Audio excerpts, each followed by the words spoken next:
ଶାନ୍ତି 16 ମେ 2026ର ପ୍ରାତଃ ମୁରଲି ବାବା କହୁଛନ୍ତି ମିଠେ ବଚେ।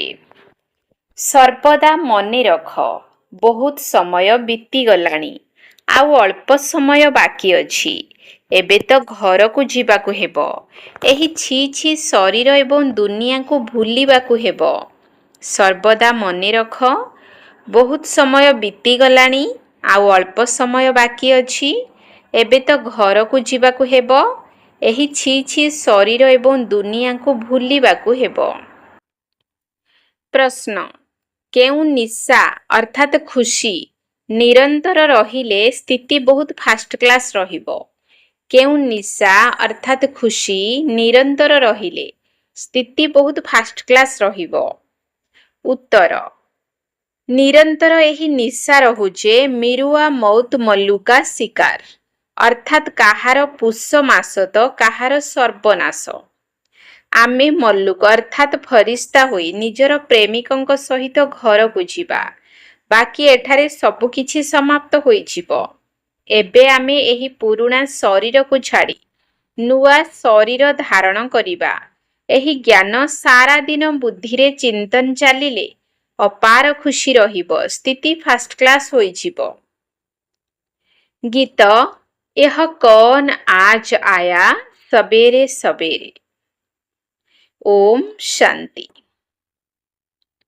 ଏହି କଥା କିଏ କହିଲେ? ସନ୍ତାନମାନେ।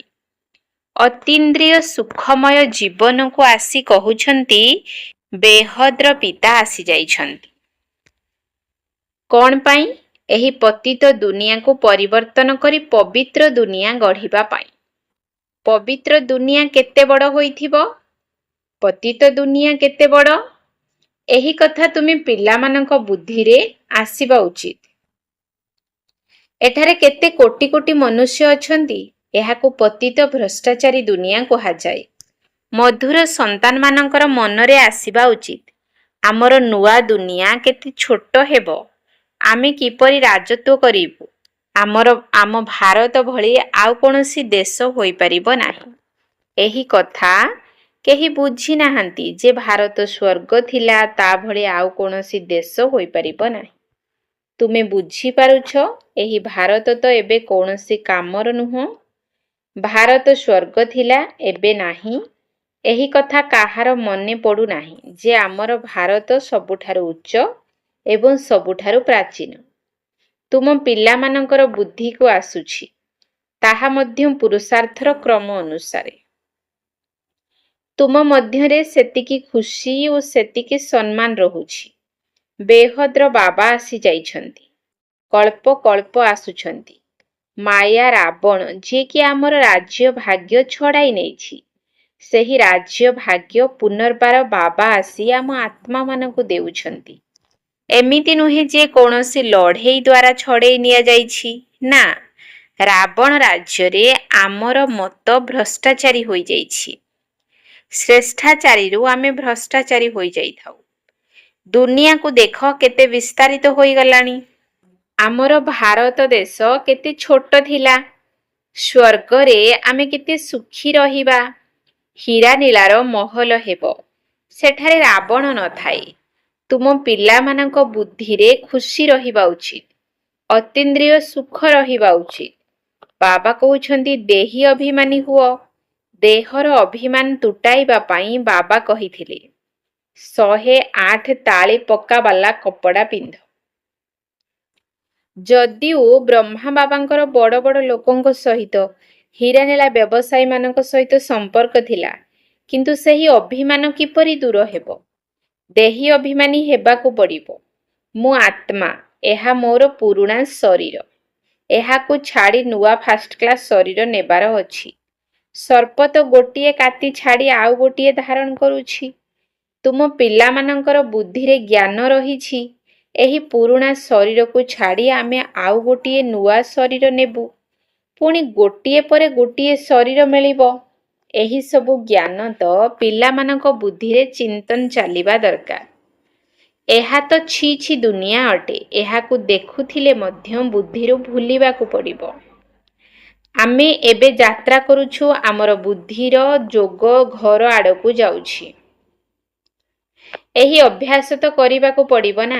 ଏହି ଶରୀର ବି ପୁରୁଣା, ଦୁନିଆ ମଧ୍ୟ ପୁରୁଣା ଅଟେ। ସାକ୍ଷାତକାର ତ କରିସାରିଛ। ଏବେ ଏହି ଦେହ ଏବଂ ଦେହର ସର୍ବ ସମ୍ବନ୍ଧକୁ ଛାଡ଼ି ଘରକୁ ଯିବାକୁ ହେବ।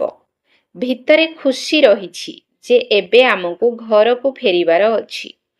ବୁଦ୍ଧି ଯୋଗ ସେହିଠାରେ ହିଁ ଲଗାଇବାର ଅଛି। ଜଣେ ଅନ୍ୟ ଜଣଙ୍କୁ ଏହି କଥା ଶୁଣାଇବାକୁ ହେବ। ମନ୍ମନା ଭବ ଅର୍ଥାତ୍ ନିଜକୁ ଆତ୍ମା ମନେ କରି ବାବାଙ୍କୁ ମନେ ପକାଅ। ଏହା ବହୁତ ଶକ୍ତିଶାଳୀ ମନ୍ତ୍ର ଅଟେ। ଯଦିଓ ଗୀତାକୁ ବହୁତ ଲୋକ ପଢ଼ୁଛନ୍ତି କିନ୍ତୁ ଅର୍ଥ କିଛି ବୁଝି ନାହାନ୍ତି। ଯେପରି ଅନ୍ୟ ସବୁ ଶାସ୍ତ୍ର ପଢ଼ୁଛନ୍ତି ସେହିପରି ପଢ଼ି ନେଉଛନ୍ତି। ଏହି କଥା କେବେ କାହାରି ବୁଦ୍ଧିରେ ଆସିବ ନାହିଁ ଯେ ଆମେ ଭବିଷ୍ୟତ ପାଇଁ ରାଜଯୋଗ ଶିକ୍ଷା କରୁଛୁ। ବହୁତ ସମୟ ଚାଲିଗଲାଣି, ଏବେ ଆଉ ଅଳ୍ପ ସମୟ ବାକି ଅଛି। ଏହିଭଳି ନିଜର ମନୋରଞ୍ଜନ କରି ଖୁସି ହେବା ଉଚିତ। ଏ ସବୁ କିଛି ତ ସମାପ୍ତ ହେବାକୁ ଯାଉଛି। କାହାର ସର୍ବନାଶ ତ କାହାର ପୁଷ ମାସ। ଆମେ ଫରିସ୍ତା ହୋଇ ନିଜର ପ୍ରେମିକ ବାବାଙ୍କ ସହିତ ଘରକୁ ଯିବା।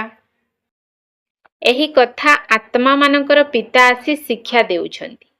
ବାବା ପିଲାମାନଙ୍କ ସହ ସାଧାରଣ ଭାବେ ମିଶୁଥିଲେ ମଧ୍ୟ ସର୍ବୋଚ୍ଚ ଅଟନ୍ତି। ବାବା ଆସିଛନ୍ତି ବେହଦ୍ର ସମ୍ପତ୍ତି ଦେବା ପାଇଁ। ଏହିଭଳି କଳ୍ପ କଳ୍ପ ଆସୁଛନ୍ତି। ଏହା ତ ଛି ଛି ଦୁନିଆ ଅଟେ। ଏହିଭଳି କଥାବାର୍ତ୍ତା ନିଜ ସହିତ କରିବାକୁ ପଡ଼ିବ। ଏହାକୁ କୁହାଯାଏ ବିଚାର ସାଗର ମନ୍ଥନ। ଏହି ଶାସ୍ତ୍ର ଆଦି ତ ଜନ୍ମ ଜନ୍ମାନ୍ତର ପଢ଼ି ଆସିଛୁ। ଏବେ ଜଣା ପଡ଼ୁଛି ଯେ ଆମେ ଭାରତବାସୀମାନେ ଯେତିକି ଜପ ତପ ଆଦି କରିଛନ୍ତି ସେତେ ଆଉ କେହି କରିନାହାନ୍ତି। ଯେଉଁମାନେ ପ୍ରଥମେ ଆସିଥିବେ ସେହିମାନେ ହିଁ ଅଧିକ ଭକ୍ତି କରିଛନ୍ତି ଏବଂ ସେହିମାନେ ହିଁ ଜ୍ଞାନ ଯୋଗରେ ମଧ୍ୟ ଆଗକୁ ଯିବେ। କାହିଁକି ନା ସେମାନଙ୍କୁ ପୁଣି ପ୍ରଥମ ନମ୍ବରରେ ଆସିବାର ଅଛି। ତୁମେ ଦେଖୁଛ କେହି କେହି ତ ବହୁତ ଭଲ ପୁରୁଷାର୍ଥ କରୁଛନ୍ତି। ତୁମେ ପିଲାମାନେ ଯେଉଁମାନେ କି ଏହି ଆତ୍ମିକ ସେବାରେ ଲାଗି ରହିଛ ସେମାନଙ୍କ ପାଇଁ ତ ବହୁତ ଭଲ। ସେମାନେ ବାସ୍ତବିକ ଯେପରି ଭଟିରେ ବସିଛନ୍ତି। ସେହି ସମ୍ବନ୍ଧ ଅତୁଟ ହୋଇଯାଇଛି ଏବଂ ଯେଉଁମାନେ ଗୃହସ୍ଥ ବ୍ୟବହାରରେ ରହି ଏହି ଜ୍ଞାନ ଶୁଣୁଛନ୍ତି ଏବଂ ଶୁଣାଉଛନ୍ତି ସେମାନେ ପୁରୁଣାମାନଙ୍କ ଠାରୁ ମଧ୍ୟ ତୀବ୍ର ଗତିରେ ଆଗକୁ ଯାଉଛନ୍ତି। ଦେଖାଯାଉଛି ନୂଆ ଭାବେ ଆସିଥିବା ଆତ୍ମାମାନେ ବହୁତ ତୀବ୍ର ବେଗରେ ଆଗକୁ ବଢ଼ୁଛନ୍ତି। ତୁମେ ଯଦି ତାଲିକା ବାହାର କରିବ ତେବେ ଜଣା ପଡ଼ିଯିବ। ପ୍ରଥମେ ତୁମମାନଙ୍କର ମାଳା ତିଆରି କରାଯାଉଥିଲା।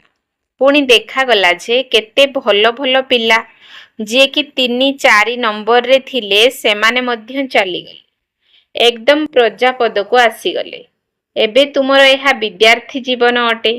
ଗୃହସ୍ଥ ବ୍ୟବହାରରେ ରହି ଏହି ପାଠ ପଢ଼ୁଛ।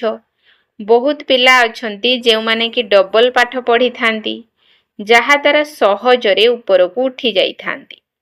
ତୁମର କାମ ହେଲା ଗୃହସ୍ଥ ବ୍ୟବହାରରେ ରହି ଏହି ପାଠ ପଢ଼ିବା। ଏଥିରେ ମଧ୍ୟ କନ୍ୟାମାନେ ବହୁତ ତୀବ୍ର ବେଗରେ ଯିବା ଉଚିତ। କନ୍ୟାମାନଙ୍କ ନିମନ୍ତେ କହ୍ନେଇ ବା ଗୋପାଳ ନାମର ମଧ୍ୟ ଗାୟନ ହେଉଛି। ଏମିତି ତ ସେମାନେ ମଧ୍ୟ ଗୋପ ଅଟନ୍ତି, କାରଣ ଏହା ପ୍ରବୃତ୍ତି ମାର୍ଗ ଅଟେ ନା। ତୁମେ ସତ୍ୟ ଯୁଗରେ ଦେବୀ ଦେବତା ଧର୍ମର ଥିଲ। ଏହି ଲକ୍ଷ୍ମୀ ନାରାୟଣ ପ୍ରବୃତ୍ତି ମାର୍ଗରେ ରହି ରାଜତ୍ୱ କରୁଥିଲେ। ଏହି କଥା ତୁମ ବୁଦ୍ଧିରେ ଚିନ୍ତନ ଚାଲିବା ଉଚିତ ଯେ ଆମେ କ'ଣ ହେଉଛୁ। ଦେବତାମାନେ କେତେ ଫାଷ୍ଟ କ୍ଲାସ୍ ଚରିତ୍ରବାନ ଥିଲେ। ଭକ୍ତମାନେ ସେମାନଙ୍କ ସମ୍ମୁଖରେ ଯାଇ ମହିମା ଗାନ କରୁଛନ୍ତି। ଆପଣ ସର୍ବଗୁଣ ସମ୍ପନ୍ନ, 16 କଳା ସମ୍ପୂର୍ଣ୍ଣ। ମୁଁ ପାପୀ କପଟୀ ଅଟେ, ମୁଁ ନିର୍ଗୁଣ, ମୋ ଭିତରେ କିଛି ଗୁଣ ନାହିଁ। ତେବେ ଏଥିରେ ଭଗବାନଙ୍କୁ କରୁଣା ବା କୃପା କରିବାର ନାହିଁ। ବାସ୍ତବରେ କରୁଣା ବା କୃପା ନିଜକୁ ନିଜ ଉପରେ ହିଁ କରିବାକୁ ପଡ଼ିଥାଏ। ତୁମେ ହିଁ ଦେବତା ଥିଲ, ଏବେ କ'ଣ ହୋଇଯାଇଛ ନିଜକୁ ଦେଖ। ପୁଣି ପୁରୁଷାର୍ଥ କରି ଦେବତା ହୁଅ। ଶ୍ୟାମରୁ ସୁନ୍ଦର ହେବା ପାଇଁ ପୁରୁଷାର୍ଥ କରିବାକୁ ପଡ଼ିଥାଏ। ଏହି କଥା ତ ଭକ୍ତି ମାର୍ଗରେ କହିଥାନ୍ତି ଯେ ମୁଁ ମରିବାକୁ ଯାଉଥିଲି, ଅମୁକଙ୍କର କୃପାରୁ ମୁଁ ବଞ୍ଚିଗଲି ବା ତାଙ୍କ ଆଶୀର୍ବାଦରୁ ମୁଁ ବଞ୍ଚିଗଲି। ମହାତ୍ମା ଆଦିଙ୍କର ହାତ ଧରି କହିବେ ଆପଣଙ୍କର ଆଶୀର୍ବାଦ ଦରକାର। ଏଠାରେ ତ ପାଠ ପଢ଼ା ହେଉଛି, କୃପା ଆଦିର କିଛି କଥା ନାହିଁ। ମନ୍ମନା ଭବର ଅର୍ଥ ରହିଛି ନା। ଦୁନିଆରେ ମନ୍ତ୍ର ତ ବହୁତ ଦେଉଛନ୍ତି, ଅନେକ ପ୍ରକାରର ହଟ୍ ଯୋଗ ଶିଖାଉଛନ୍ତି। ପ୍ରତ୍ୟେକଙ୍କର ଶିକ୍ଷା ଅଲଗା ଅଲଗା ଅଟେ। ହଟ୍ ଯୋଗର ନମୁନା ଯଦି ଦେଖିବାର ଅଛି ତେବେ ଜୟପୁର ମ୍ୟୁଜିୟମରେ ଯାଇ ଦେଖ। ଏଠାରେ ତ କେତେ ଆରାମରେ ତୁମେମାନେ ବସିଛ। ବୁଦ୍ଧିରେ ରହିଛି ବାବା ଆମକୁ ପୁନର୍ବାର ରାଜ୍ୟ ଭାଗ୍ୟ ଦେଉଛନ୍ତି। ସେହିଠାରେ ହିଁ ଅଦ୍ୱିତୀୟ ଦେବୀ ଦେବତା ଧର୍ମ ଥିଲା, ଅନ୍ୟ କୌଣସି ଧର୍ମ ନଥିଲା। ଦୁଇ ହାତରେ ହିଁ ତାଳି ବାଜିଥାଏ। ସେଠାରେ ଗୋଟିଏ ଧର୍ମ ଥିଲା, ତେଣୁ କୌଣସି ଝଗଡ଼ା ହେଉନଥିଲା। ଏବେ ହେଉଛି କଳିଯୁଗ। କଳିଯୁଗ ଶେଷ ହେଲେ ଭକ୍ତି ମଧ୍ୟ ପୂର୍ଣ୍ଣ ହେବ। ଏବେ ତ ମନୁଷ୍ୟଙ୍କର କେତେ ବୃଦ୍ଧି ହୋଇ ଚାଲିଛି। ଧରଣୀର ଆୟତନ ତ ବଢ଼ୁନାହିଁ, ଧରଣୀର ଆୟତନ ତ ସେତିକି ରହିଛି। ବାକି ମନୁଷ୍ୟ କମ୍ ବେଶୀ ହେଉଛନ୍ତି। ସେଠାରେ ମନୁଷ୍ୟ ବହୁତ କମ୍ ଥିବେ, କିନ୍ତୁ ଏହି ଦୁନିଆ ହିଁ ରହିବ। ଦୁନିଆ ଛୋଟ ହେବ ନାହିଁ, ତେଣୁ ତୁମ ସନ୍ତାନମାନଙ୍କର ବହୁତ ଖୁସି ରହିବା ଉଚିତ। ଆମେ ଯୋଗବଳ ଦ୍ୱାରା ବାବାଙ୍କର ଶ୍ରୀମତ ଆଧାରରେ ନିଜର ରାଜ୍ୟ ସ୍ଥାପନ କରୁଛୁ। ବାବା କହୁଛନ୍ତି କେବଳ ମୋତେ ମନେ ପକାଅ, ତେବେ ତୁମର ପାପ ଭସ୍ମ ହୋଇଯିବ। ଆତ୍ମାରେ ହିଁ ବିକାର ରୂପୀ ଖାଦ ମିଶି ଯାଇଛି ନା। କେବଳ କହୁଛନ୍ତି ସତୋ ରଜୋ ତମୋ। ଏକଥା ଦେଖାଉନାହାନ୍ତି ଯେ ଆତ୍ମାରେ ହିଁ ବିକାର ରୂପୀ ଖାଦ ମିଶି ଯାଇଛି। ପ୍ରଥମେ ସୁବର୍ଣ୍ଣ ଯୁଗ ଥିଲା, ଆତ୍ମା ପବିତ୍ର ସୁନା ଥିଲା। ତାପରେ ରୂପାର ଖାଦ ମିଶିବା ପରେ ତାକୁ ରୌପ୍ୟ ଯୁଗ ବା ଚନ୍ଦ୍ରବଂଶୀ କୁହାଗଲା। ଇଂରାଜୀ ଅକ୍ଷର କେତେ ଭଲ ଲାଗୁଛି। ଗୋଲ୍ଡେନ୍, ସିଲଭର, କପର, ପୁଣି ଆଇରନ୍, ଅର୍ଥାତ୍ ସୁନା, ରୂପା, ତମ୍ବା, ପୁଣି ଲୁହା। ବାବା ବୁଝାଉଛନ୍ତି ଆତ୍ମାରେ ବିକାର ରୂପୀ ଖାଦ ମିଶି ଯାଇଛି। ତାହା ବାହାରିବ କିପରି? ସତୋରୁ ତମୁ ହୋଇଯାଇଛି, ପୁଣି ତମୁରୁ ସତୁ କିପରି ହେବ? ଭାବୁଛନ୍ତି ଗଙ୍ଗାରେ ସ୍ନାନ କରିବା ଦ୍ୱାରା ସତୁ ପ୍ରଧାନ ହୋଇଯିବୁ, କିନ୍ତୁ ଏହା ତ ହୋଇପାରିବ ନାହିଁ। ଗଙ୍ଗା ସ୍ନାନ ଆଦି ତ ପ୍ରତିଦିନ କରି ଚାଲିଛନ୍ତି। କାହାର କାହାର ତ ଅଭ୍ୟାସ ହୋଇଯାଇଛି, ଅର୍ଥାତ୍ ବହୁତ ଉଷା, ବାର, ବ୍ରତ ଇତ୍ୟାଦି କରିଥାନ୍ତି। କେନାଲ ଆଦିରେ ଯାଇ ମଧ୍ୟ ସ୍ନାନ କରନ୍ତି। ତୁମକୁ ବାବା କହୁଛନ୍ତି ବାବାଙ୍କୁ ମନେ ପକାଇବାର ନିୟମକୁ ପକ୍କା କର। ସ୍ମୃତି ରୂପୀ ସ୍ନାନ ବା ଯାତ୍ରା କର। ବାବା ଜ୍ଞାନ ସ୍ନାନ ମଧ୍ୟ କରାଉଛନ୍ତି, ଯୋଗର ଯାତ୍ରା ଶିଖାଉଛନ୍ତି। ବାବା ଜ୍ଞାନ ଦେଉଛନ୍ତି। ଏଥିରେ ଯୋଗ କରିବା ପାଇଁ ଜ୍ଞାନ, ସୃଷ୍ଟିଚକ୍ରର ମଧ୍ୟ ଜ୍ଞାନ ରହିଛି। ବାକି ଶାସ୍ତ୍ରର ଜ୍ଞାନଦାତା ତ ବହୁତ ଅଛନ୍ତି, କିନ୍ତୁ ଯୋଗ ବିଷୟରେ କିଛି ଜାଣି ହିଁ ନାହାନ୍ତି। ହଟ୍ ଯୋଗକୁ ଯୋଗ ବୋଲି ଭାବି ନେଇଛନ୍ତି। ଯୋଗାଶ୍ରମ ତ ଅନେକ ଅଛି। ସେମାନେ ମନ୍ମନା ଭବର ମନ୍ତ୍ର ମଧ୍ୟ ଦେଉଛନ୍ତି, କିନ୍ତୁ ବାବାଙ୍କ ବ୍ୟତୀତ କୌଣସି ମନୁଷ୍ୟଙ୍କ ନିକଟରେ ଏହି ଜ୍ଞାନ ନାହିଁ। ଏବେ 84 ଜନ୍ମର ଚକ୍ର ଶେଷ ହେଲା, ପୁଣି ନୂଆ ଦୁନିଆ ଆରମ୍ଭ ହେବ। ଏହି ସୃଷ୍ଟି ରୂପୀ ବୃକ୍ଷର ବୃଦ୍ଧି କିପରି ହେଉଛି ସେ କଥା ତୁମମାନଙ୍କ ବୁଦ୍ଧିରେ ରହିଛି। ଏଠାରେ ରାଜତ୍ୱର ସ୍ଥାପନା ହେଉଛି। ସମସ୍ତେ କ'ଣ ଏକାଠି ଫେରି ପାରିବେ କି? ବ୍ରାହ୍ମଣମାନଙ୍କର ବୃକ୍ଷ ବହୁତ ବଡ଼ ହେବ, ତେଣୁ ଅଳ୍ପ ଅଳ୍ପ କରି ଯିବେ। ପ୍ରଜା ତିଆରି ହୋଇ ଚାଲିବେ। ଯଦି କେହି ଅଳ୍ପ ଜ୍ଞାନ ମଧ୍ୟ ଶୁଣି ନେବେ, ତେବେ ମଧ୍ୟ ପ୍ରଜାରେ ଆସିଯିବେ। ସେଣ୍ଟରଗୁଡ଼ିକର ସଂଖ୍ୟା ବହୁତ ହୋଇ ଚାଲିବ। ଭିନ୍ନ ଭିନ୍ନ ସ୍ଥାନମାନଙ୍କରେ ପ୍ରଦର୍ଶନୀମାନ ହେବାକୁ ଲାଗିବ। ଯେପରି ମନ୍ଦିର ବା ଦେବୀ ଦେବତାଙ୍କ ପୀଠମାନ ତିଆରି ହୋଇ ଚାଲିଛି, ସେହିପରି ତୁମର ପ୍ରଦର୍ଶନୀ ମଧ୍ୟ ଗାଁ ଗାଁ ମାନଙ୍କରେ ହେବ। ତେଣୁ ଘରେ ଘରେ ପ୍ରଦର୍ଶନୀ ଚିତ୍ର ରଖିବାକୁ ହେବ। ବୃଦ୍ଧି ପ୍ରାପ୍ତ ହୋଇ ଚାଲିବ। ସେଥିପାଇଁ ଏହି ଚିତ୍ରଗୁଡ଼ିକୁ ମଧ୍ୟ ଶେଷରେ ଛପାଇବାକୁ ହେବ। ସମସ୍ତଙ୍କ ନିକଟକୁ ବାବାଙ୍କର ସନ୍ଦେଶ ଯିବାର ଅଛି। ପିଲାମାନଙ୍କୁ ବହୁତ ସେବା କରିବାକୁ ହେବ। ଏବେ ଏହି ସବୁ ପ୍ରୋଜେକ୍ଟର, ପ୍ରଦର୍ଶନୀ ଆଦିର ଫ୍ୟାସନ୍ ବାହାରିଛି, ତେଣୁ ଗାଁ ଗାଁ ମାନଙ୍କରେ ଦେଖାଇବାକୁ ପଡ଼ିବ। ସେମାନେ ମଧ୍ୟ ଭଲ ଭାବରେ ବୁଝିବେ। ଶିବ ଜୟନ୍ତୀର ଗାୟନ ମଧ୍ୟ ଅଛି, କିନ୍ତୁ ସିଏ କିପରି ଆସିଥାନ୍ତି ଏହି କଥା କାହାକୁ ବି ଜଣା ନାହିଁ। ଶିବ ପୁରାଣ ଇତ୍ୟାଦିରେ ଏହି ସବୁ କଥା ନାହିଁ। ଏହି ସବୁ କଥା ତୁମେମାନେ ଶୁଣୁଛ, ଶୁଣିବା ସମୟରେ ଭଲ ଲାଗୁଛି, ପୁଣି ଭୁଲି ଯାଉଛ। ଯଦି ଜ୍ଞାନର ପଏଣ୍ଟ ଭଲ ଭାବରେ ଧାରଣ ହୋଇଥିବ, ତେବେ ସେବା ମଧ୍ୟ ଭଲ ଭାବରେ କରିପାରିବ। କିନ୍ତୁ ସବୁ ଜ୍ଞାନର ପଏଣ୍ଟ କେହି ବି ଧାରଣ କରିପାରୁନାହାନ୍ତି। ଭାଷଣ କରି ଆସିବା ପରେ ପୁଣି ବିଚାର ଆସୁଛି ଯେ ଅମୁକ ପଏଣ୍ଟ ବୁଝାଇଥିଲେ ଭଲ ହୋଇଥାନ୍ତା। ଯେଉଁମାନଙ୍କର ଦେହ ଅଭିମାନ ନଥିବ, ସିଏ ତୁରନ୍ତ କରିଦେବେ। ଭାଷଣ କରିସାରିବା ପରେ ପୁଣି ବିଚାର କରିବେ, ମୁଁ ସବୁ ପଏଣ୍ଟକୁ ଠିକ୍ ଭାବରେ ବୁଝାଇଛି ତ? ଏହି ପଏଣ୍ଟ ସବୁ ଭୁଲିଗଲି। ଜ୍ଞାନର ପଏଣ୍ଟ କିଛି ବି ସାଥିରେ ସତ୍ୟ ଯୁଗକୁ ଯିବ ନାହିଁ। ଏସବୁ କେବଳ ବର୍ତ୍ତମାନ ପାଇଁ, ପୁଣି ଏସବୁ ସମାପ୍ତ ହୋଇଯିବ। ଏହି ଆଖିରେ ଯାହା କିଛି ଏବେ ଦେଖୁଛ, ଏସବୁ ସତ୍ୟ ଯୁଗରେ ରହିବ ନାହିଁ। ଏବେ ତୁମକୁ ଜ୍ଞାନର ତୃତୀୟ ନେତ୍ର ମିଳିଛି। ଏବେ ତୁମେ ତ୍ରିନେତ୍ରୀ ହେଉଛ। ବାବା ଆସି ତୁମକୁ ଜ୍ଞାନ ଦେଉଛନ୍ତି, ଯାହାକୁ ଆତ୍ମା ଧାରଣ କରୁଛି। ଆତ୍ମାକୁ ତୃତୀୟ ନେତ୍ର ମିଳୁଛି। ଏହି ଜ୍ଞାନ କାହାରି ନିକଟରେ ନାହିଁ ଯେ ମୁଁ ଆତ୍ମା ଅଟେ, ଏହି ଶରୀର ଦ୍ୱାରା ଏହି କାର୍ଯ୍ୟ କରୁଛି। ବାବା ଆମକୁ ପଢ଼ାଉଛନ୍ତି, ଏହି କଥା ବୁଦ୍ଧିରେ ରଖିବା। ଏହିଥିରେ ମେହନତ ରହିଛି। ପିଲାମାନଙ୍କୁ ମେହନତ କରିବା ଉଚିତ ଏବଂ ଖୁସିରେ ରହିବା ଉଚିତ। ବାସ୍, ଏବେ ଆମର ରାଜ୍ୟ ଆସିଲା ହିଁ ଆସିଲା। ତୁମେ ଜାଣିଛ ଆମ ରାଜ୍ୟରେ କ'ଣ କ'ଣ ହେବ? ତୁମମାନଙ୍କୁ ତ ବହୁତ ଖୁସି ହେବା ଉଚିତ ଯେ ଆମେ ଏହି ପାଠପଢ଼ା ଦ୍ୱାରା ରାଜ୍ୟ ନେଉଛୁ। ବିଦ୍ୟାର୍ଥୀଙ୍କୁ ନିଜର ପଦବୀ ମଧ୍ୟ ମନେ ରଖିବା ଉଚିତ। ଆମେ ଭବିଷ୍ୟତ ପାଇଁ ପାଠ ପଢ଼ୁଛୁ। ଯଦି ଭଲ ପଢ଼ିବ, ତେବେ ରାଜଗଦି ଉପରେ ବସିବ। ରାଜଗଦିର ଅଧିକାରୀ ତ ନାମୀଗ୍ରାମୀ ହୋଇଯାଇଥାନ୍ତି। ଏବେ ଯଦି ତାଲିକା ବାହାର କରିବା, ମାଳା ତିଆରି କରିବା, ତେବେ ସମସ୍ତେ କହିବେ, ଅମୁକ କନ୍ୟାକୁ ଆମ ସେଣ୍ଟରକୁ ପଠାଅ। ଆମକୁ ଟିକିଏ ଜ୍ଞାନ ଯୋଗ ଦ୍ୱାରା ସତେଜ କରିବେ। ଭାଷଣ କରୁଥିବା ଆତ୍ମାକୁ ସମସ୍ତେ ଡାକିଥାନ୍ତି। ତେବେ ସେମାନଙ୍କର ସମ୍ମାନ ମଧ୍ୟ ରଖିବା ଉଚିତ। ଆମକୁ ଏହାଙ୍କ ଭଳି ଯୋଗ୍ୟ ହେବାର ଅଛି। ଆଚ୍ଛା, ମିଠା ମିଠା ଶିକିଲ ଦିଏ ସନ୍ତାନମାନଙ୍କ ପ୍ରତି ମାତା ପିତା ବାପ ଦାଦାଙ୍କର ମଧୁର ସ୍ନେହ ସମ୍ପନ୍ନ ଶୁଭେଚ୍ଛା ଏବଂ ସୁପ୍ରଭାତ। ଆତ୍ମିକ ପିତାଙ୍କର ଆତ୍ମିକ ସନ୍ତାନମାନଙ୍କୁ ନମସ୍ତେ। ଆତ୍ମିକ ସନ୍ତାନମାନଙ୍କର ଆତ୍ମିକ ବାପ ଦାଦାଙ୍କୁ ନମସ୍ତେ ନମସ୍ତେ ନମସ୍ତେ। ସୁପ୍ରଭାତ। ଧାରଣା ପାଇଁ ମୁଖ୍ୟ ସାର। 1 ନମ୍ବର ପଏଣ୍ଟ। ଅତୀନ୍ଦ୍ରିୟ ସୁଖର ଅନୁଭବ କରିବା ପାଇଁ ଦେହର ଅଭିମାନକୁ ତୁଟାଇବାର ପୁରୁଷାର୍ଥ କରିବାକୁ ହେବ। ଏବେ ଘରକୁ ଫେରିବାର ଅଛି, ସେଥିପାଇଁ ବୁଦ୍ଧିର ଯୋଗ ଘର ସହିତ ଲାଗି ରହିଥାଉ।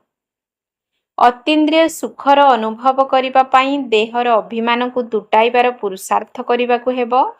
ଏବେ ଘରକୁ ଫେରିବାର ଅଛି, ସେଥିପାଇଁ ବୁଦ୍ଧିର ଯୋଗ ଘର ସହିତ ଲାଗି ରହିଥାଉ। 2 ନମ୍ବର ପଏଣ୍ଟ। ଗୃହସ୍ଥ ବ୍ୟବହାର ଭିତରେ ରହି ପାଠ ମଧ୍ୟ ପଢ଼ିବାକୁ ହେବ। ଡବଲ କୋର୍ସ କରିବାକୁ ହେବ। ଜ୍ଞାନର ସ୍ନାନ ଏବଂ ଯୋଗର ଯାତ୍ରା ନିଜେ କରିବା ସହିତ ଅନ୍ୟମାନଙ୍କୁ ମଧ୍ୟ କରାଇବାକୁ ହେବ। ଗୃହସ୍ଥ ବ୍ୟବହାର ଭିତରେ ରହି ପାଠ ମଧ୍ୟ ପଢ଼ିବାକୁ ହେବ। ଡବଲ କୋର୍ସ କରିବାକୁ ହେବ। ଜ୍ଞାନର ସ୍ନାନ ଏବଂ ଯୋଗର ଯାତ୍ରା ନିଜେ କରିବା ସହିତ ଅନ୍ୟମାନଙ୍କୁ ମଧ୍ୟ କରାଇବାକୁ ହେବ। ବରଦାନ। କୋମଳତାକୁ କମାଲରେ ପରିବର୍ତ୍ତନ କରି ମାୟାଜିତ ହେଉଥିବା ଶକ୍ତି ସ୍ୱରୂପ ଭବ। କୋମଳତାକୁ କମାଲରେ ପରିବର୍ତ୍ତନ କରି ମାୟାଜିତ ହେଉଥିବା ଶକ୍ତି ସ୍ୱରୂପ ଭବ। ଶକ୍ତି ସ୍ୱରୂପ ହେବା ପାଇଁ କୋମଳତାକୁ କମାଲ ଅର୍ଥାତ୍ ଚମତ୍କାରୀରେ ପରିବର୍ତ୍ତନ କର। କେବଳ ନିଜର ସଂସ୍କାର ଗୁଡ଼ିକୁ ପରିବର୍ତ୍ତନ କରିବାରେ କୋମଳ ହୁଅ, କର୍ମରେ କେବେ ବି କୋମଳ ହୁଅ ନାହିଁ। ଏଥିରେ ଶକ୍ତି ରୂପ ହୁଅ। ଯେଉଁମାନେ ଶକ୍ତି ରୂପର କବଚକୁ ଧାରଣ କରି ନିଅନ୍ତି, ସେମାନଙ୍କୁ ମାୟାର କୌଣସି ବି ତୀର ଲାଗିପାରିବ ନାହିଁ। ସେଥିପାଇଁ ତୁମର ଚେହେରାରେ, ଦୃଷ୍ଟିଭଙ୍ଗୀରେ କୋମଳତା ପରିବର୍ତ୍ତେ ଶକ୍ତି ରୂପ ଦେଖାଯାଉ। ତେବେ ଯାଇ ମାୟାଜିତ ହୋଇ ପାସ୍ ୱିଥ୍ ଅନର ଅର୍ଥାତ୍ ସମ୍ମାନର ସହିତ ଉତ୍ତୀର୍ଣ୍ଣ ହେବାର ସାର୍ଟିଫିକେଟ୍ ନେଇପାରିବ। ସ୍ଲୋଗାନ। ଯଦି ତ୍ରିକାଳଦର୍ଶୀର ଆସନ ଉପରେ ସ୍ଥିତ ହୋଇ ପ୍ରତ୍ୟେକ କର୍ମ କରିବ, ତେବେ ମାୟା ଦୂରରୁ ହିଁ ଫେରି ଚାଲିଯିବ।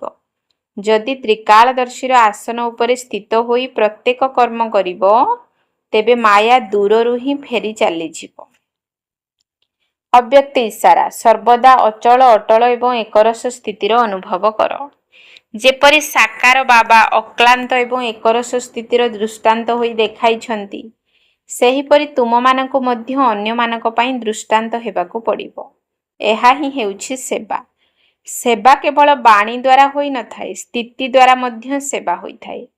ତେଣୁ ସମୟ ଅନୁସାରେ ଏବେ ନିଜର ସ୍ଥିତିକୁ ଏକରସ କର। ଓମ୍ ଶାନ୍ତି।